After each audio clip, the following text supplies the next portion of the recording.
Tune in to Fortinet On Air, the go-to podcast for conversations on cybersecurity challenges and opportunities in the service provider ecosystem, recorded here live at Mobile World Congress Barcelona 2025.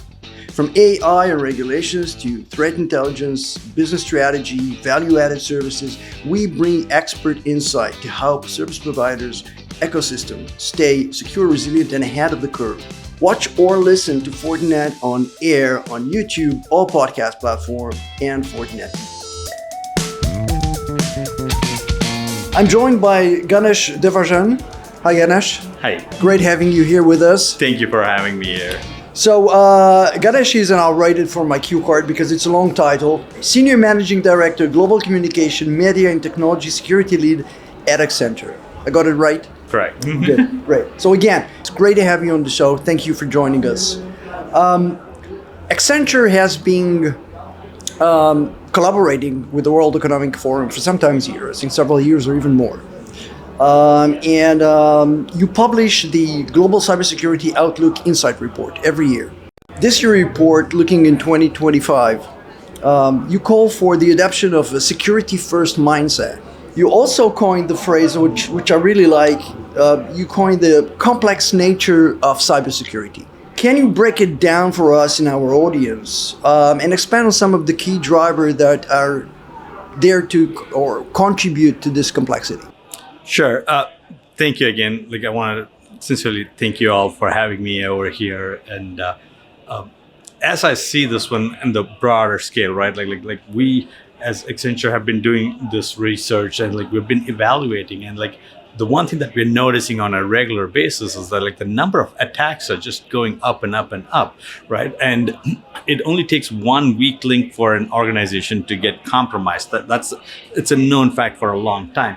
But then the number of threat vectors are increasing exponentially, firstly, and they're being made much more easier to use those threat vectors, right?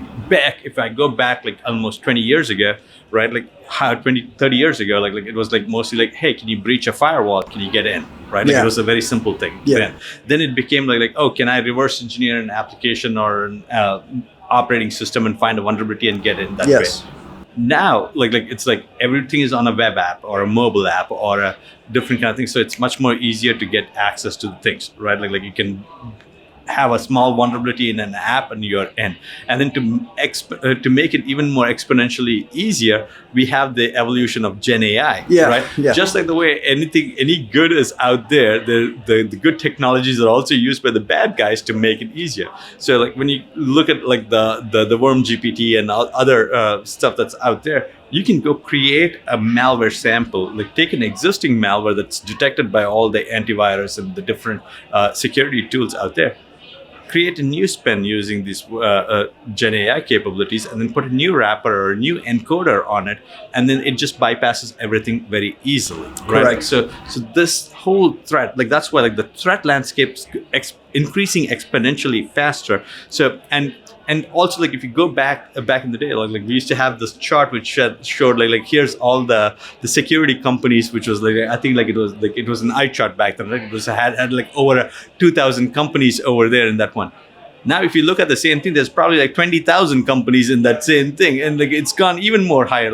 Everybody has got these point solutions, in my opinion, firstly to solve for point problems, and then you add this whole thing about it's easy to evade those point solutions much more easily because nobody's looking at it from an end-to-end perspective.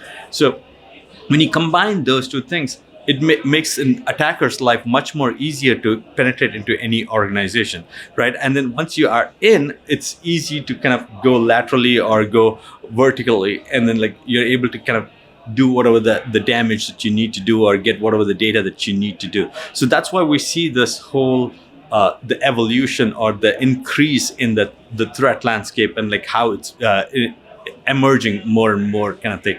And as Accenture, we look at things much more differently from the different types of attack vectors, right? We do anything which is as simple and basic. If you have to do a simple pen testing, let me just take pen testing as an example. Simple pen testing.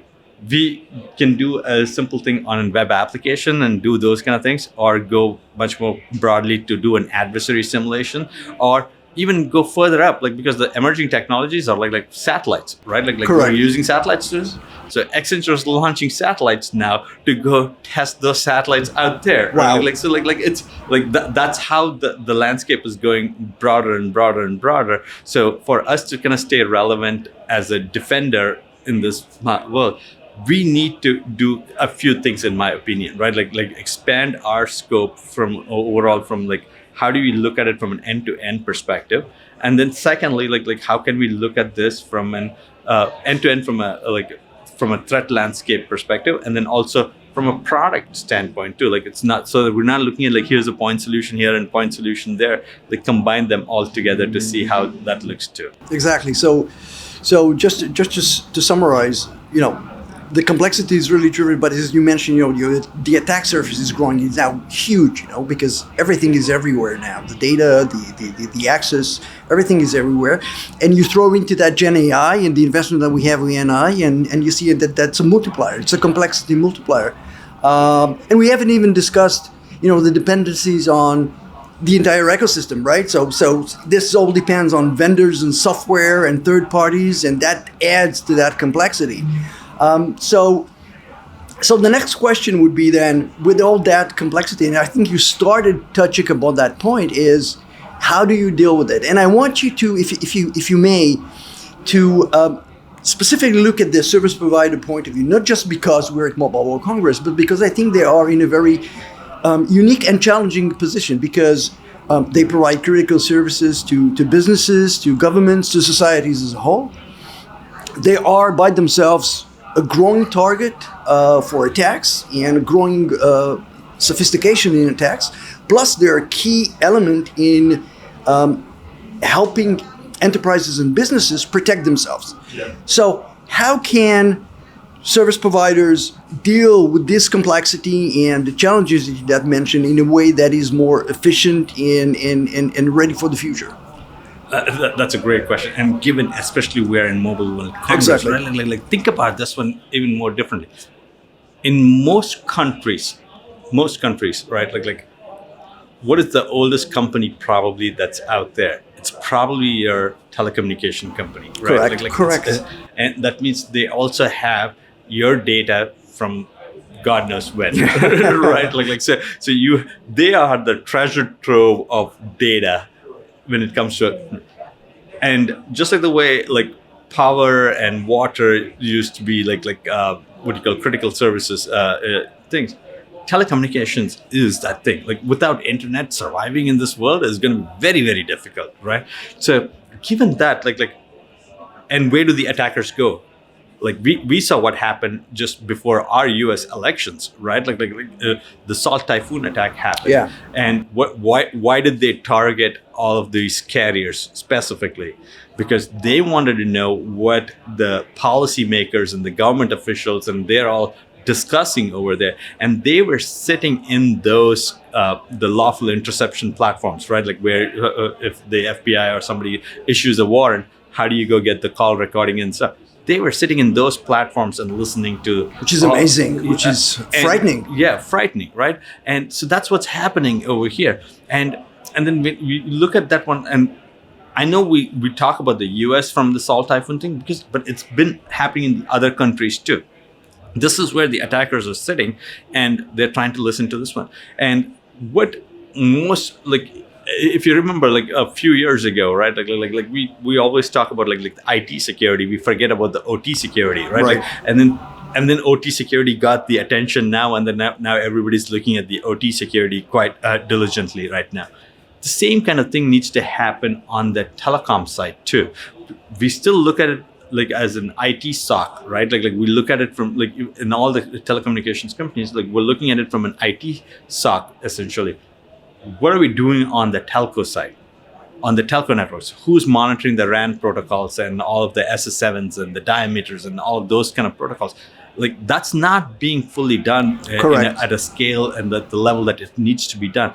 And we need to be monitoring that, and we need to be monitoring who has access. Most companies or most comms clients, and they manage the call recording pieces like much more closely on like who has access, and can we do a complete threat hunting across the whole ecosystem to see are there bad actors actually sitting in there? Exactly. And that's an important thing, because like we, our tools and stuff can detect only what we know about, right? And then I saw read this one article the other day, and it said that like people are using a same malware and they're using Gen AI to create 10,000 different variants. So when you have 10,000 different variants for a single malware, are these detection logics good enough to detect that for the various companies? Yeah. Right? Like, so we need to kind of figure those pieces out and then kind of add into that detection piece. Exactly. You look at it from end to end and not as pieces, because as you mentioned, it's enough that one piece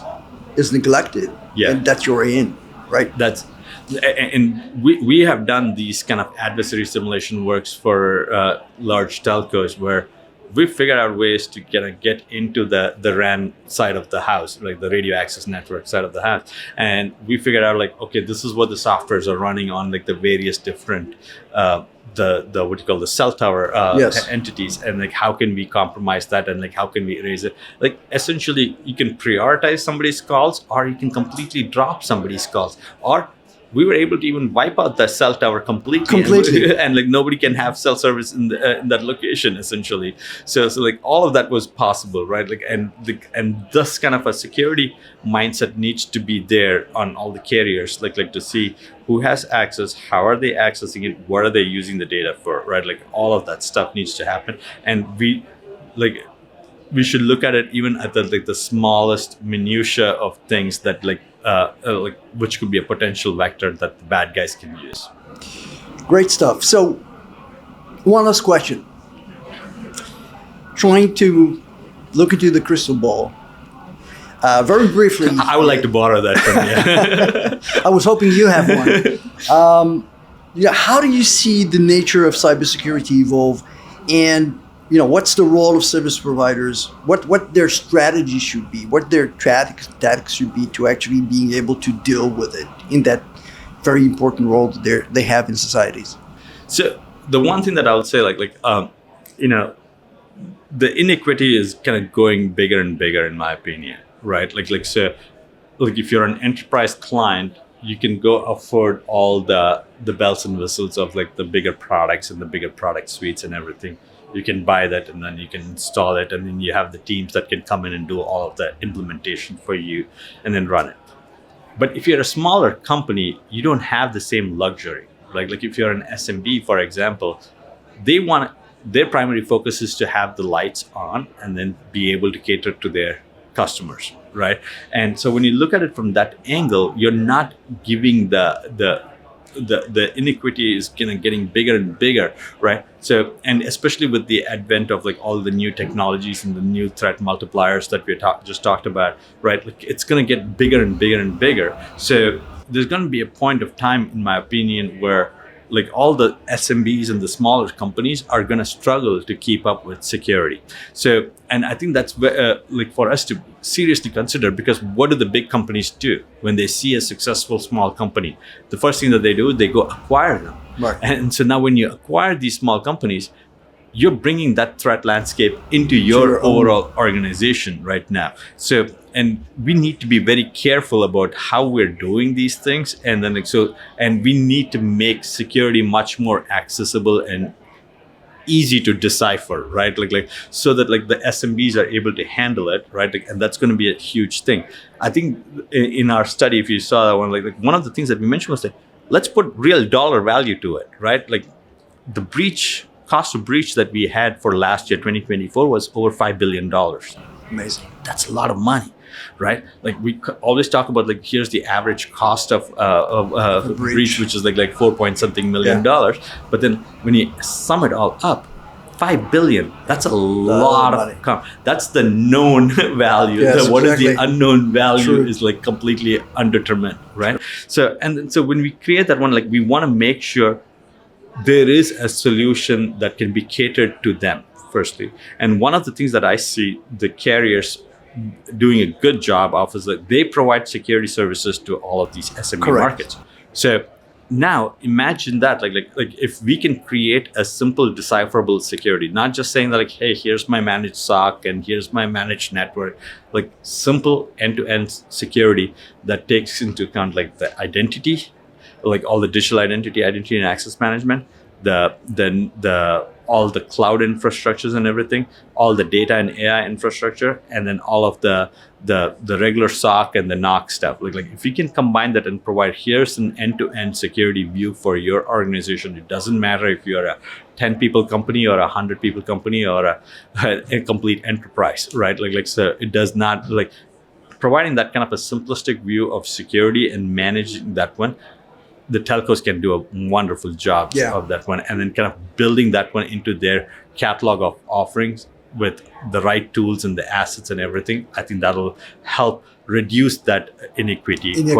Quite a bit, right? And then and we need to look at it from how do we reduce the gap, because if the gap gets bigger and bigger, that's a bigger problem for us in the security industry overall, because the skills shortage is not going to go away. Correct. And like we're always going to complain that like we don't have enough people, and then like the AI is going to keep going up and up and up, and then like the threat landscape is going to go up, and like we need to figure out a way to kind of solve for this one overall. Great insight. Ganesh, thank you very much for your expertise. Thank you for sharing it with us. And thank you for the audience joining in, and have a great day. Thank you all. Take care. That's all for this episode of Fortinet On Air, recording live at Mobile World Congress, Barcelona 2025. Thanks to our audience for tuning in. Fortinet On Air is available on YouTube and all broadcast platforms, Fortinet TV. Stay tuned, stay secure, stay resilient. See you next time.